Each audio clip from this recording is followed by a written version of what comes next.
Agora a gente fala de um assunto que está gerando polêmica desde ontem, a reforma trabalhista. A proposta foi apresentada pelo governo na noite de quinta-feira, na noite de ontem, e provocou uma enorme repercussão. Em linhas gerais, esse texto estabelece que as convenções coletivas determinem como é que as horas de trabalho devem ser distribuídas ao longo da semana. O governo pretende também apresentar novos modelos de trabalho, além do atual, que é por jornada. Para entender um pouco mais sobre essa proposta de reforma, a gente vai receber aqui no estúdio o advogado trabalhista Sérgio Batalha. Bom dia, Sérgio, para você. Bom dia, obrigada Cília. pela participação. Estou à disposição. Quais seriam as principais mudanças que a gente vê? Porque o ministro já deixou claro, a gente não mexe na jornada semanal, mas flexibiliza. Cília, eu acho que essa é a grande dúvida, né? Eu acho que o governo ele não está dizendo tudo o que pretende fazer. Eu acho que por uma questão política, certamente, porque as medidas são polêmicas, o governo não abre efetivamente detalhes da medida. O que se disse genericamente, eu achei sinceramente pouco, não foi informativo. Poderia haver a ultrapassagem até 12 horas num dia. Hoje em dia a CLT limita 2 horas com pagamento de horas extras. Na prática, já havia eventualmente a possibilidade do trabalho em 12 horas, em circunstâncias excepcionais, com pagamento de horas extras. Eu não vejo nisso uma grande mudança. Essa possibilidade da compensação de jornada dentro da semana também já há previsão de banco de horas. Então, me parece que o ministro não está dizendo tudo o que ele quer. Porque o que acontece? Há um clamor de uma parte do empresariado, e vamos ser objetivos, para a redução do direito trabalhista mesmo. Quer dizer, o que se quer efetivamente é cortar custo da mão de obra. É isso que uma parte do empresariado trabalhista, e é o que parece, uma parte do governo pretende. Só que pelo problema político que isso cria, não se diz claramente o que se quer. Então, se anuncia, vamos dizer assim, meias medidas ou intenções genéricas. Essa questão da livre negociação também é uma questão que ela existe, mas o que está se dizendo agora é que essa livre negociação vai poder suprimir alguns direitos previstos em lei. Sérgio, oi, queria te fazer uma pergunta também, porque os argumentos de quem defende uma mudança nas regras trabalhistas é que se elas forem menos exigentes, mais gente vai conseguir emprego. Na sua avaliação é isso mesmo? A flexibilização das regras pode diminuir de uma forma significativa o desemprego? Não, eu creio que não há nenhuma relação, porque o que cria emprego é a produção econômica. Você não vai contratar um empregado a mais no seu negócio só porque está um pouco mais barato. Normalmente, esse pequeno ganho marginal de mão de obra, ele vai para o lucro do empresário. Mas não há necessariamente uma criação de postos de trabalho. Nunca se viu essa relação em lugar algum. Me parece o interesse do empresariado é um aumento basicamente no lucro, né? Num momento difícil, o sujeito quer aumentar o lucro dele.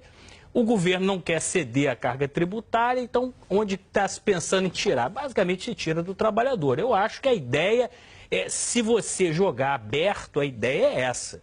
Eu acho que o problema é que não se está colocando claramente o que se pretende, uma flexibilização, uma livre negociação, mas não se diz objetivamente o que se quer. Sérgio, o ministro já deixou claro que ele tende a diminuir, isso tenderia a diminuir o número de ações na justiça.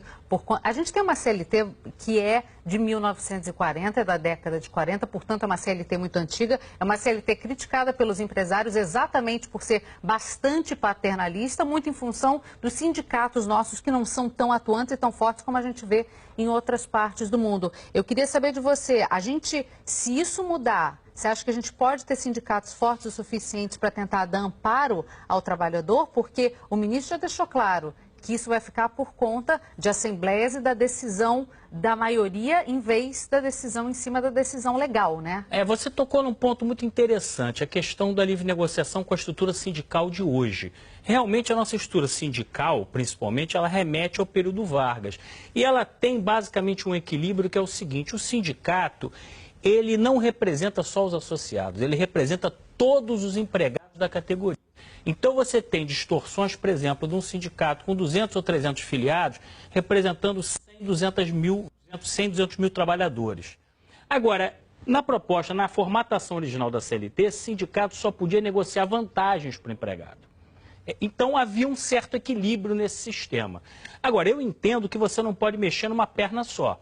Se você mantém esse sistema de representatividade de quem não é associado e permite que ele negocie qualquer direito, inclusive direito previsto em lei, eu acho que isso vai criar um desequilíbrio absurdo. Nos países que têm contrato coletivo, o sindicato só representa os sindicalizados.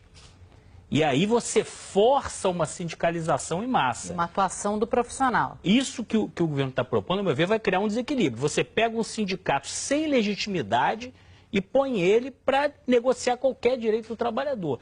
Isso no Brasil de hoje seria uma catástrofe, porque o que se vê nos sindicatos, na maioria dos sindicatos, é uma representatividade muito pequena, em alguns casos até a transação de algumas coisas, até por vantagens pessoais. Então, mas, em linhas gerais, alguns pormenores já foram colocados até nos jornais, mas é muito detalhe para a gente entrar aqui. Mas, em linhas gerais, você acha que é fundamental uma reforma trabalhista?